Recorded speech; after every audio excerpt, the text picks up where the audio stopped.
Is this a homesteading video or is it a prepper video? I'll be honest with you, I don't know. That's why you got 2 title cards. Hey, it's Saturday morning and I was thinking about it, and homesteading gives you insights that you don't normally get otherwise. And the other day I had an insight about the word sheeple and how homesteading's taught me the true meaning behind that word. And I want to share what I figured out with you guys this morning. So if you stick around, we'll talk about it. Well, you know what? If you're a member of the prepper community or you've been paying attention to popular media for any amount of time, you've heard the word sheeple. And you think you know what it means. And you probably do. And it's a pretty simple concept to understand. If you don't know what the word sheeple is about, or you've never heard the term, it's a rather derogatory term that the prepper community and other people use to describe the masses, the people that just go along and do whatever they're told, and they just follow the crowd, right? And like I said, it's a little derogatory. No, it's not a little, it's a lot derogatory, let's be honest. But I had an epiphany the other day while I was feeding the animals. I've got a graphic representation of the word sheeple that I want to show you, and I've got a little scenario that I built up, and when we're done, I think you're gonna really understand the true meaning behind the word sheeple. Before we get into that, I want to thank you for showing up, and if you're not a subscriber, go ahead and hit that subscribe button. Think about subscribing to our channel. We do videos like this on prepping and homesteading and all the topics in between, and we'd really like you to join our virtual community here. Okay, so let's talk about the word sheeple. All right, let's set up the scenario. In this scenario, I am the government. I am the system. I am the financial system that keeps people enslaved in debt. I am the government that promises them more than I can deliver. I am the bad guy. These poor waifs that are sitting there pitching a storm because they're hungry right now. It's early on a Saturday morning. These are the masses. These are the sheeple. All right. These are the ones that are inside the system. This paddock out here, and I apologize for the way it looks. It actually looks better than it did. We just got some rain, so it's kind of muddy. But this paddock and the sheep pen and the loafing shed, this is our society. This is the nation that we have built, that the government, the system has built, that keeps all the sheeple inside the system. All right. So now they're hungry this morning because it's early, and I haven't fed them. But we're gonna go down here. We're gonna see another part of the scenario here. So let's walk over here. All right. Now this paddock out here, where all this green is, this pasture, it goes all the way down in the woods. There's all kinds of food and freedom, and they can do basically whatever they want. This is still part of the system, and it's boundaried by this very flimsy fence. All right, this is a Premier 1 fence, but it's not charged right now. It's just a temporary thing until I get fencing in. And I have to patrol this with the dogs. The dogs in this case, these 2 monsters, they are also the bad guys. In real life, they're not the bad guys. In real life, they're actually good guys. But in this scenario, they're the bad guys. They're the ones that help me, the system, guard this border. And out here is the forbidden fruit. This is ultimate freedom. This is where there are no boundaries. There are all sorts of goodies out here that they can get into, and trust me, they get into it a lot. It's kind of irritating. That's why the fencing's bumped up on the list right now. But there's all kinds of stuff out here, and this is the ultimate freedom. This is what they're going for, okay? All right, so we've set all that up. Now let's start our scenario and see how this works. So I'm gonna come over here. I'm gonna open up this gate. This gate is what separates them from all this freedom and goodness out here. So I'm opening it up, and here they come. They know that there's goodness out here. Right? But I'm the system. I don't really want them out here right now. Basically because I don't have time to babysit them along the fence here. So they're out here doing their thing. Now we're gonna go back over to the pen. And see, the chickens are anarchists in this scenario, because they're in there raiding my feed buckets this morning. I already fed the little monsters. Hey, get out, go, yeah, get. All right, so we're back over by the feed pen.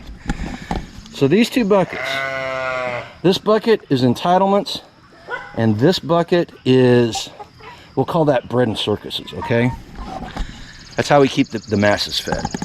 So I'm gonna go ahead and I'm gonna give the masses their Entitlements and their bread and circuses, and watch what happens.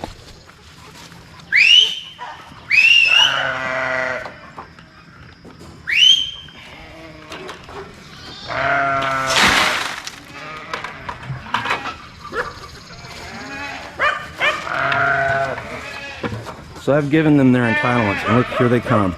They had all that goodness out there, and they're coming in mass, and they're crazily going after all that feed. Now I'm going to go throw Entitlements in on the other side.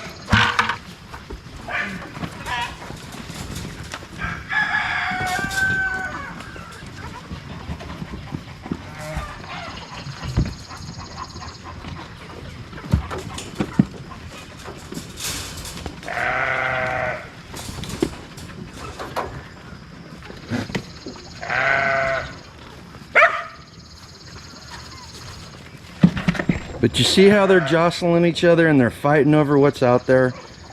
That grain is more important to them than the freedom of being out on that pasture. And it's more important than escaping that pasture through that flimsy little fence that's nothing more than symbolic at this point, and getting out there where the really good stuff is. Now in reality, I don't want them to get across that fence. These two knuckleheads right here. Come here, Dolly. Come here. These two knuckleheads.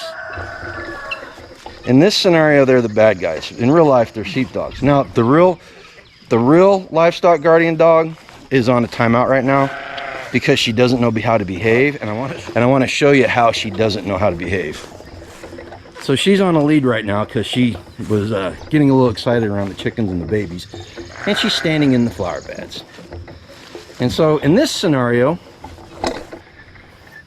we're going to say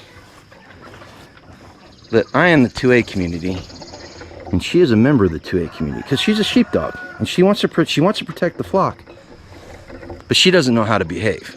So that me, the greater 2A community, has had to police her and put her on a timeout on that lead, and she's not happy about it. You know, I don't know how long she's going to stick around, or if she's going to stick around. If we can't change the behavior, she may have to go find a new home.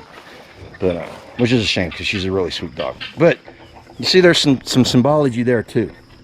And because she doesn't know how to behave, the goats and the sheep do not like her.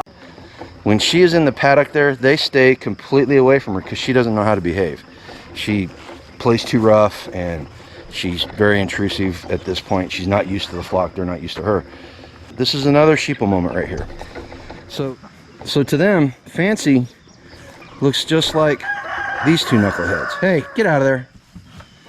She looks just like them. She looks just like a threat from outside the system that's inside the system. She looks like a wolf to them. These two are wolves.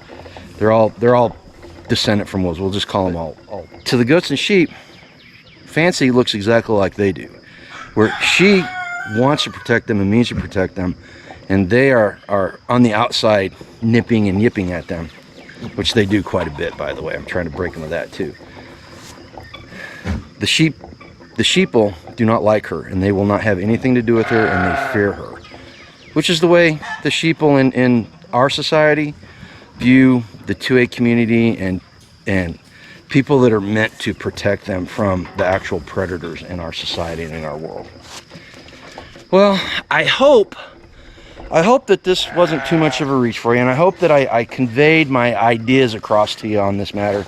I thought it was really important. So now you can go out, and when you use the word sheeple, you've got a graphic representation in your head, you know exactly what you're talking about. It's not some amorphous, cool sounding word that you heard the prepper community use. And now you know exactly why you're using it and what it means, okay? Hope you enjoyed me sharing this experience with you. Again, hit that subscribe button, hit the like button, give a thumbs up so that YouTube knows that you like this kind of content. Hit that notification bell so you know when we get more content like this out. Most importantly, after you go make a comment and tell me what a great video this was, hopefully, you can tell me it was a bad video, I don't care. Go live life done free. Take care. Thanks, Milo.